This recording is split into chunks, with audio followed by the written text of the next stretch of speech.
Hello, everybody, and welcome to the latest edition of Old Scribes. We are thrilled to have our special guest today, someone very dear to me, a colleague of mine at the New York Post for a long, long time. Extraordinary, not just sports writer, but an extraordinary journalist, which you don't see too often nowadays. He's had a very decorated career in many ways, covered a lot of things, which you don't see a lot nowadays. You have your insiders who specialize in one sport, and that's where they stick. But my guest Kevin Kernan could do it all, whether it be football, basketball, baseball, whatever kind of sport you might want to have. He could write about it and bring out the best stories that were attached to those events. So it's my pleasure, along with my co-host Matthew Aguilar in Chicago, to welcome Kevin Kernan to Old Scribes podcast. Well, I think I fit I definitely fit the Old Scribes mentality. But George and Matthew, I was very lucky. I started in '77, right out of college. I got a great job right away. I was covering the New York Giants right out of college, and it just kept going from there. I mean, George did a lot of New York Giants and has unbelievable connections, and I know it's driving him nuts for watching the games. What's going on with the Giants now? But and then I moved up when I went to the NBA. It was Bird and Magic, So I had that, and then back to baseball. The home run chase. One day when our old paper used to do creative stuff, I suggested, let's go to the Little League World Series this year. And before you knew it, I had Todd Frazier and the Little League team from New Jersey doing so everything I touched, I was blessed because was there for all the great events. Cook Gibson's home run, Fernando Valenzuela, rest his soul, So I've been there, seen a lot of it, and it's been a great fun, and I'm still writing for Ball 9, so I'm enjoying that. Yeah, I know. I talked to Tim Sullivan, who I'm sure you know, and he was talking about how the career changed and things like that, and he mentioned the line that I think I got the best of the years, and you kind of know what he was talking about. A lot of the events that you're mentioning now, and the ability, I think, to cover a lot of different sports. People don't do that anymore. They all specialize in their little insider groups, and good for them. I think that's the way the business is nowadays. You don't have a lot of writers who cross over and do a lot of sports, especially do it on a high level. And well, I think the name is sports writer, right? So it's not just So it's very, that's a great point you make. And Tim, of course, knew Tim, San Diego, and why not cover all the sports, love the sports, and just enjoy the time and see special people. And also, George, we covered when you had relationships with people. I mean, these guys don't, even the insiders don't really have relationships. I broke in Buster Olney in San Diego. Adam Schefter was covering the Broncos when I was covering the Chargers, and these guys do great jobs. I'm not knocking them, but they didn't hang out with Bird and Magic like I did. Yankee guy, even now to this day, Aaron Judge is very close to me because I went to the backfields. I knew my sports, and I think we also in our era, we actually had sports writers who knew sports. As crazy as that sounds, so we could relate to them, even in the New York beat in baseball. Clappish played baseball in college. I played baseball in college. John Harper did. So we could talk to these guys on a good level. And also, I think we appreciate how hard the sports were. The games are hard. These guys, they're doing great to get where they get. Absolutely. I think you always value people who made it. I always made it a point when I was covering, especially, all sports, even football and baseball, when there was a rookie that got there, especially a baseball player who got called up to the big leagues for the first time. I mean, that's a huge, huge deal in their lives, and that can easily be lost in the daily shuffle of, 162 games. But I used to like go up and welcome him and like, welcome to the show, man. It's what Yeah. it's all about. Get ready Be, for the ride. You know. be human. I would Yeah. ask to go to the Futures game every year in baseball. That's how I got to know these guys before they were stars. And also, Mm-hmm. George, you're kind of like me. I would also call out a player if I saw it because I raised, I got 3 kids, and I'll never forget. We're in Arizona, Phoenix, Arizona, at the Diamondbacks, and it was Dom, the first baseman for the Mets, and he went to the Red Sox this year, and I'll think of it in a minute, senior moment. Mm-hmm. But it was his birthday, and all the writers were celebrating him, and Dom Smith, and Okay. Yeah. and Dom, and you get to know those guys, and you find Mm-hmm. out his dad was a cop, so he's got a pretty good upbringing and things like that. So Dom, that spring, guys, he was given the first base job, but he actually fell asleep. He stayed along the beach in Port St. Lucie, fell asleep one day, and was late for the first game. And so he kind of got in the doghouse. And you and I have been around a lot of players who get in the doghouse, and it just happens, Yeah. And so everybody else is wishing him happy birthday. So at the end, I wait till everybody leaves. I go, hey, happy birthday. And I like Dom. I love him. I said, Dom, happy birthday. And I go, how old are you? And he goes, oh, 22. I said, well, you know what that means, Dom? He's not expecting this from a writer. I said, it means you got to grow up. You're 22. Let's go. Yeah. And he did. He grew up and he's had a fine major league career. So good for him. Yeah. That's good. That's good. I know he was a good one. Well, we wanted to have you on today to talk about a couple of things, the World Series and also the passing of Fernando Valenzuela. I know you've had some connection to him. I grew up a Dodger fan. And the reason why I grew up a Dodger fan was because growing up in New Mexico, every year when my mother had her 2-week vacation, we would take the bus to Los Angeles to visit her sisters. And my 3 aunties who lived in South Central, one was in Compton, and one was in kind of downtown Los Angeles. And Uncle Leon would buy us tickets to at least one Dodger game. Wow. And we would sit way out in center field and watch the Dodgers play. And that was back when Murray Wills, I remember watching Murray Wills. He was kind of the star back then. And that's how I became a Dodger fan. So, when Fernando came along, I was 21. So I was well aware of him and all he did. And just the way he captivated baseball and had that fantastic year, it was awesome. And, I was quite surprised to see that he had passed. Yeah, he had been sick. I knew that. It's kind of, I think it was actually liver cancer. The poor guy had, and he was always so bubbly and happy. Beyond all the years seeing him pitch, I also saw him all the years in the press box because he's a Spanish language broadcaster for the Dodgers, and he would always. He never even when you see him in the press box, he would never make himself like I'm Fernando. He would just sit there like everybody else, wait for the notes to come. We would chat, talk, and but what he did, George, most of all.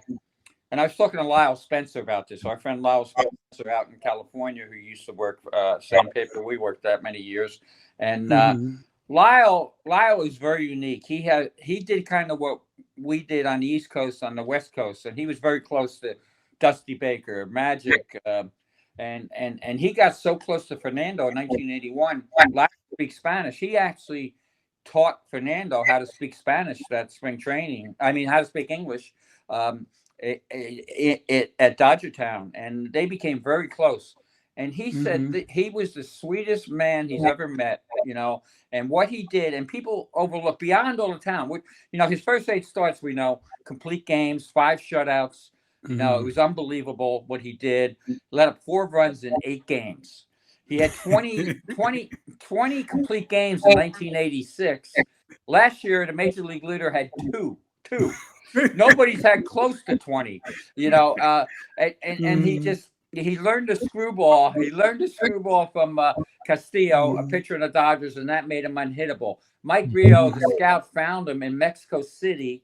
Mexico City is kind of like Denver, so hot, but he's breaking off curveballs in that thin air. He went to see a shortstop, and he came away with Fernando. So yeah, it's just unbelievable story. And then, so here's the biggest thing, though. And you know, being there, George, in L.A., when they built Dodger Stadium, they tore up the ravine, Chavez Oh, they Ravine. did. Yeah. They just took it over. So a lot of people lost their homes. Mexican Americans. Yeah. A lot of them Mexican were. exactly. And Hmm. they hated the Dodgers. They wouldn't go to Dodger games Absolutely. Yeah. until Absolutely. Fernando came along. And Lyle gave me a number because I asked him for a number. He goes, and he started covering the Dodgers in the early 70s, in the 70s. Hmm. So he said that there was about 5% Latino at games with Dodger Stadium. Now you go and it's at least 50, maybe higher. And that's all Hmm. because of Fernando. And he maintains that Fernando did more to bring in baseball fans than anybody else in the game except for Babe Ruth, because he brought the whole Latin population into the game of Hmm. baseball. And for that Hmm. alone, I thought about it, he should be a Hall of Famer. He really should be I a Hall of was shocked to see he was not in the Hall of Fame.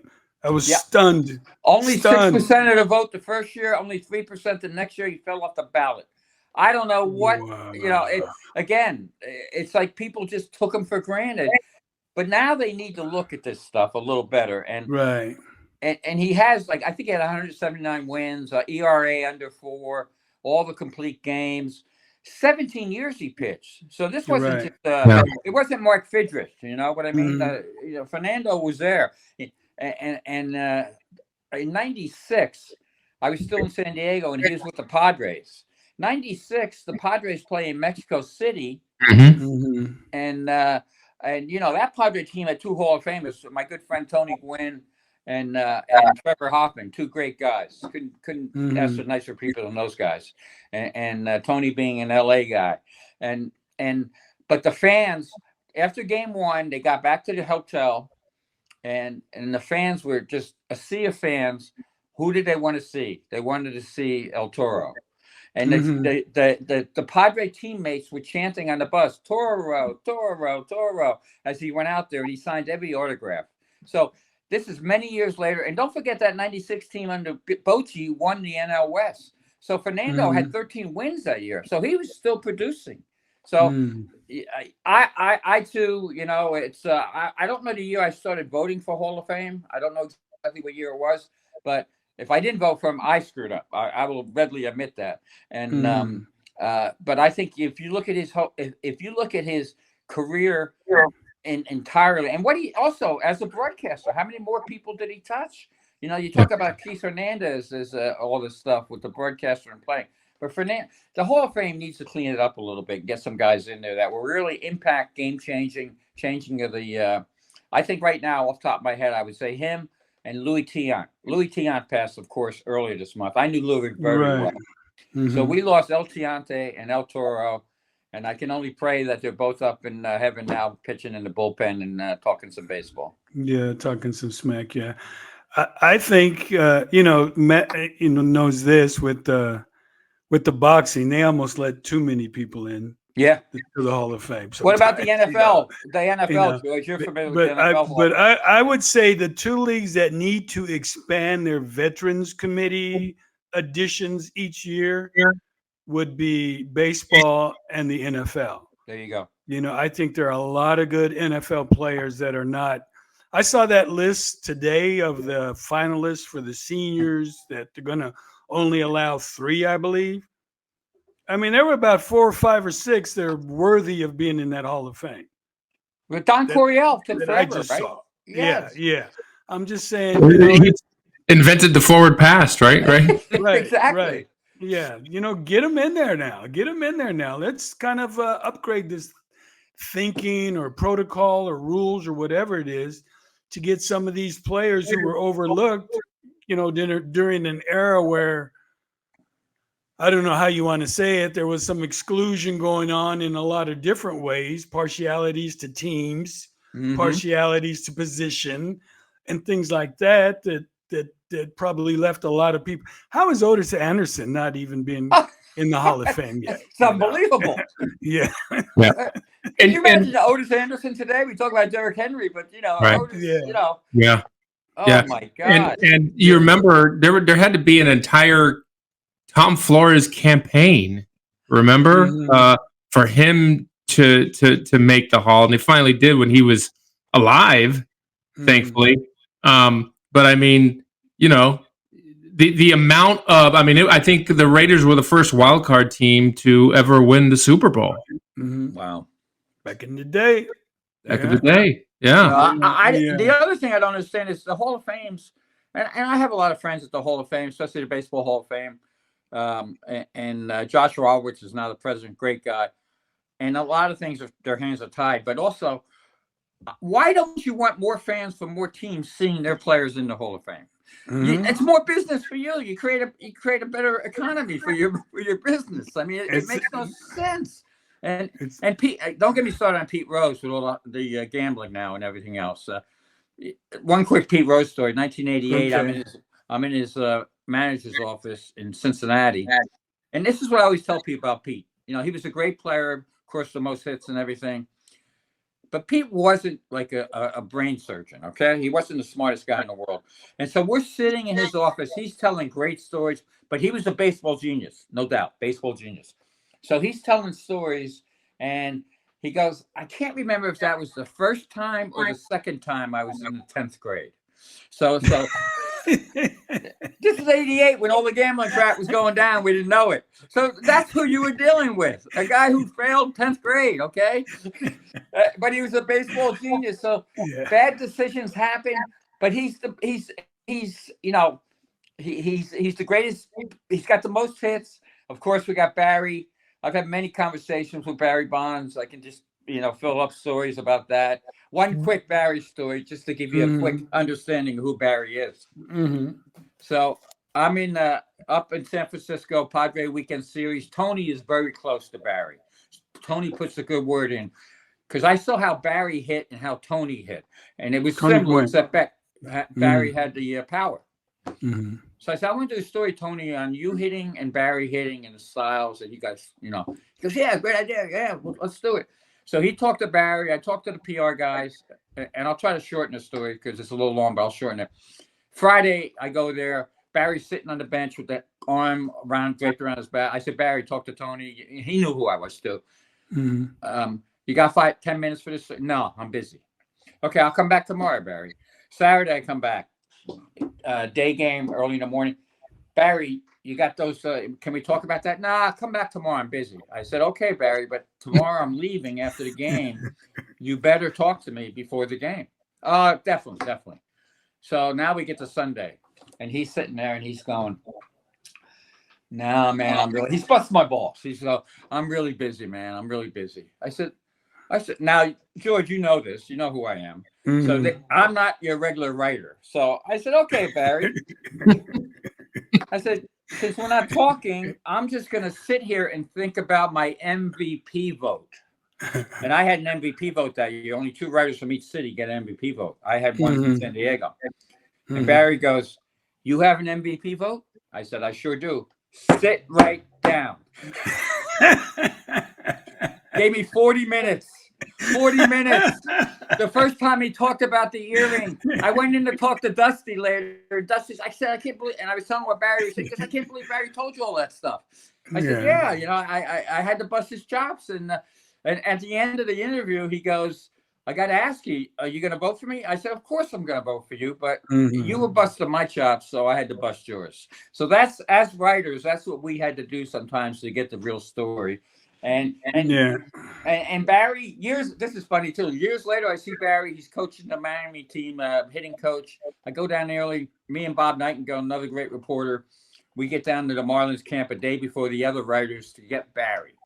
We knew and these are the little tricks of the trade.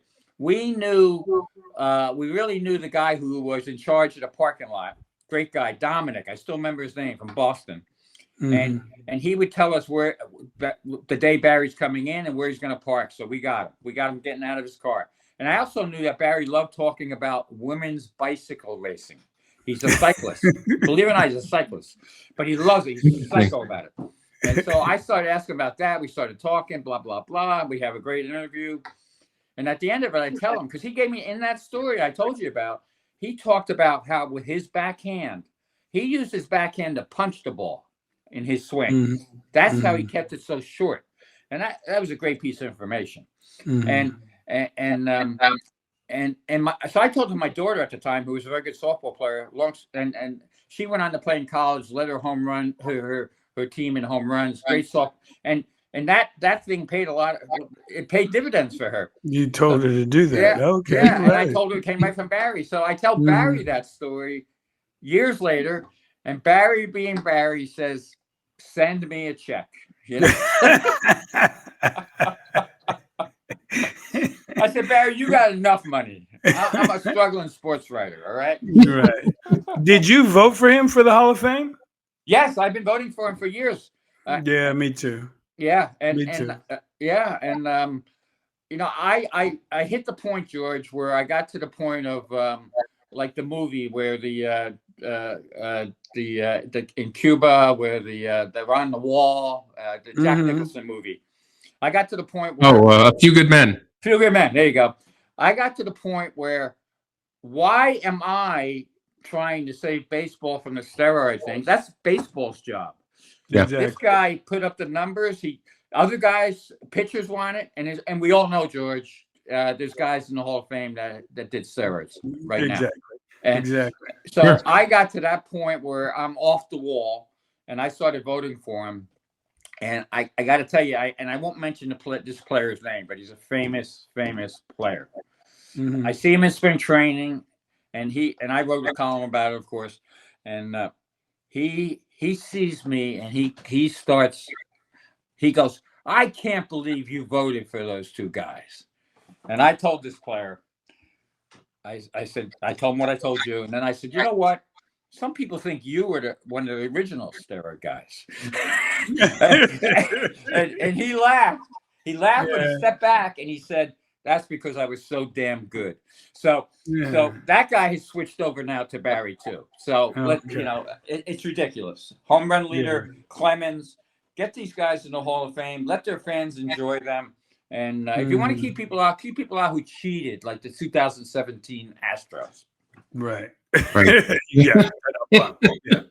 I agree with that. I mean, I had a lot of people disagree with me, but I was like, you put them on the ballot. Okay. Yeah. I'm not in charge of any. You put them on the ballot Great point. for us to decide whether to vote them in or not. And supposedly, baseball is all about the numbers. So if you deemed them worthy enough to be on the ballot, then why should I have to take in consideration some outside this, that, and the other? That you knew what was going on, Right. but refused to do anything about it until shit hit the fan. Right. You know? And we didn't have yes, we're there and we can do, but we didn't have, we had no subpoena powers. We're not going to find Right. out if he's on steroids or anything like that. Right. All we can do is talk to them. And again, you know why they took steroids? Because it works. It works. It not only makes you stronger and you rehab quicker, but your fast twitch muscles, your eyesight, it all works. Look at Barry he was always a great player, but look at how skinny he was, and then when he became Big Barry, Yeah. Even that, and George, you see in football, I saw, I watched some of these football announcers now who were big hulking linemen, and now they're smaller than me. Exactly. Yeah. That's kind of shocking when you see that, right? Yeah. And the big thing about it, Kevin, Matt, is, we always focus on like Barry Bonds and blah, blah, blah. Right. But there was so many like the Todd Hundleys of the world who were suspected allegedly of doing that stuff, who all of a sudden they'd hit like 5 or 10 home runs a year. Boom, they hit 30 the next. 30 the next. Yeah. And they got bigger. They got bigger. Yeah. And they got that big contract. But because they weren't exactly, the star player of the team, or they only produced like that for 1 or 2 years, they kind of just fell off the conversation. And so, there were a lot of players doing whatever they could because they didn't really even think it was illegal. Well, I had Hank Bauer, the football player. I don't know if you knew Hank or know Hank. He's a good guy out in San Diego, still involved. But Hank and I did a show together in San Diego. And I asked him straight up. I said about steroids with football, and this is probably mid-90s. And he said, "Kevin, I broke my neck one year." He broke his neck, and he got on a steroid protocol that he had to use to get healthy again. Mhm. And he told me, he said, Kevin, my bench press abilities and all my weightlifting increased 5-fold. And I was on Wow. like 1/10 of the program that these other guys were on.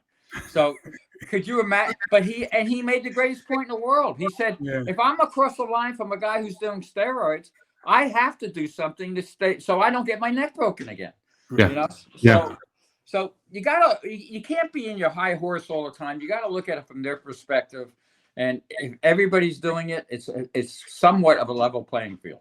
Mm-hmm. I think someone said if we're going to start keeping people out of our athletes out of the Hall of Fame for things they may or may not have done off the field, then there'll be nobody in the Hall of Fame. Nobody in the Hall of Fame. Nobody. That's why the Pete Rose thing drives me absolutely insane. He was the biggest ambassador for baseball. And I recently had Keith O'Brien, the writer of his book, not his book, but a book on him called Charlie Hustle. Great book. It's a new book out this year. Keith is a Cincinnati kid, so he saw Pete from a whole different perspective. He spent 21 hours with Pete, and you really understand Pete's allegiance to the game. And Pete became Pete because his dad was a good athlete, good football player, but Pete started. He had a tough first year, and then he worked in like a cement factory. I forget the exact factory, but he built up. He got strong, and then he became Pete Rose. But Pete knows so much about the game, even to the end. It would drive him nuts. They're throwing the breaking ball, move up in the box, change your swing, do this, do that. And of course, Tony. I was lucky enough to cover Tony Gwynn for so many years, and Tony, he was an artist, and baseball now has gotten to the point where it's all about the big swing and the velocity and the spin. That's what was so great about Fernando Valenzuela. It wasn't about velocity. It was about pitching. It was about command. And now we have the Dodgers staff that has already used 3 bullpen games in the playoffs, and probably will have a bullpen game, at least one. Yeah, I didn't know what the hell a bullpen game was. Yeah, we're gonna have a bullpen game in game 4. What? It's basically spring training in October. It's spring training in October. Yeah. 43 years ago, the man threw a complete game victory, and now we've got bullpen games. It's sad. And why? I don't necessarily blame the pitchers. I blame the people in charge. I have a lot of friends who are scouts, so that's why I can still write. People, I talk to people all the time, baseball people. In the minor leagues now, some teams are starting to change finally, but they've been holding their young starting pitchers down to 2 or 3 innings for like 6, 7, 8, 9 starts. Wow. Jack McKeon told me this once, Jim Cott, and I had to confirm from Jim Cott. Jack was managing Missoula, Montana. He had this young pitcher he liked, a young lefty. It was Jim Cott. The GM thought the stud pick that they signed was going to go to the majors first. Jack said, no, I'll bet you steak dinner it's going to be Cott. So Jim Cott's pitching one of his early games. It's like the 6th or 7th inning. He goes out there, bases loaded, no outs. Jack McKeon looks at Jim Cott and spits tobacco juice on his shoe. And then he says, you got yourself in this mess, find a way to get out of it. And Jim Cott did. And that was and Jim has told me was part of the learning process. And I think he pitched 25 years in the majors. Wow. So now he's a famous. They don't let these guys work anymore. They take work. It's much like football now, where there's no. One of my great thrills now, I got to be honest, guys, is that it's usually 1:30 on Mondays when Belichick does the Pat McAfee show. He is phenomenal. Yeah. He talks about tackling and ball security. That's all it is. He said, and George, you might have been there. 1990, he gets on a plane. I think it was 90. Early in the year, they had a bad game somewhere, and Parcells gets on a plane, and all the coaches tapping away on their computers, and back then bulky laptops or whatever. And Bill said, I couldn't even open up my computer, so I wasn't doing it. And Parcells told those guys, throw those effing computers out the window. We need ball security, and we need to tackle. That's what we need to work on. And Belichick tells these stories all the time. And this is the Belichick I knew when I covered the Giants in the late 70s, when he was a special teams coach and then went on, of course, to be defensive coach. Yeah, I was actually talking to Phil McConkey last week, and he was telling the story about, he was in the Navy and he did his time and he comes back and he's trying to catch on with an NFL team. He's 27. He's about 160 pounds soaking wet, but he can catch punts. And so he does a 40 time for Bill Belichick's father at the Naval Academy. Naval Academy, sure. Who refers him to Bill, and Bill refers him to Big Bill and brings him in. And so they want to see if he can catch punts. And he talked about how nerve-wracking it was to have to catch these punts in windy Giant Stadium, which I don't know what happened. It's not like that anymore. But back then, the ball just did tricks in the air. And he said, I wasn't the best punt returner. I wasn't going to get you all these yards after catching the ball, but I could catch the ball, and that's the only thing they wanted. And he had to catch little punts with Big Bill and Little Bill and Romeo Crennel standing next to him, watching him. That's an intimidating trio. We know those guys. Watching him catch these punts. And, he did it good enough to be a Super Bowl hero, Yeah. That's how he's ball security. Exactly. That's the genius of coaching and understanding what certain guys can do. Mm-hmm. And that's what again, another thing with Bill, they were talking about the elaborate defenses. He goes, no, I don't need to be elaborate. Maybe cover 2 and just let's let number 56 go crazy. Lawrence Taylor. Yeah. You got to know what you're dealing with. They've made baseball way too scientific. And they're doing it a little bit to football now. Not the same, but getting there. They don't practice enough in football anymore. And I understand why and all the reasons and stuff. But you still got to practice. And the same thing in baseball. You know why base running is so bad now? Because nobody runs full speed ever unless it's in a game of importance.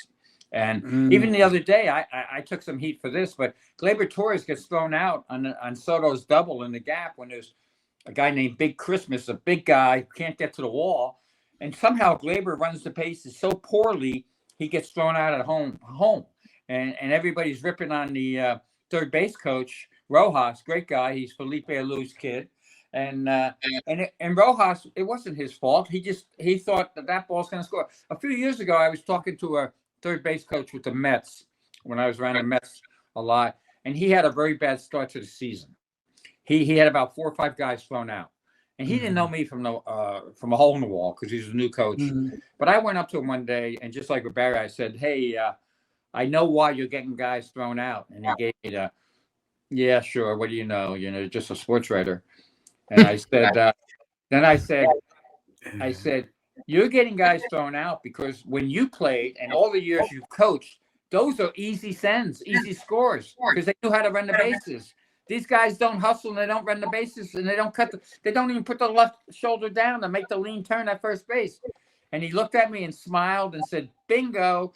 So the sports writer was right. Yeah, the sports writer was right. And then we went on to become good friends. And, it's the way it goes. I mean, it's and that's, I think, what we're missing now in sports writing. It's too much stuff off of X.